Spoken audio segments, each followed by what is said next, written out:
ürəyimə yazdın qızıl hərflərlə, məni divanə etdin o qara gözlərlə. Hər səhər, hər axşam düşündüm, darıxdım, xəyalımla hər gün sevgidən danışdım.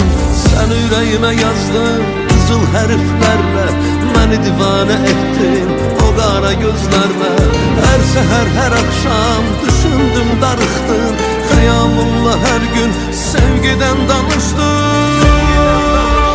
Ürək sənin qədər sevmədi heç kim səni, bu eşq mənə yetər, neylərəm özgəsini. Ruhumun canibisən, sevgilim mənim, sənin gözlərində tapmışam öz sevgimi. Ürək sənin qədər sevmədi heç kim səni, bu eşq mənə yetər, neylərəm özgəsini. Ruhumun canibisən, sevgilim mənim, sənin gözlərində tapmışam öz sevgimi.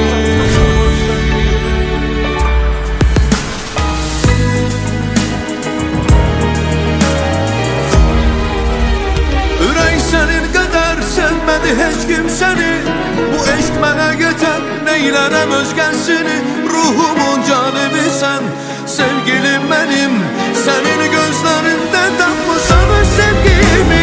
Ürək sənin qədər sevmədi heç kim səni, bu eşq mənə yetər, neylərəm özgəsini. Ruhumun canibisən, sevgilim mənim, sənin gözlərində tapmışam öz sevgimi.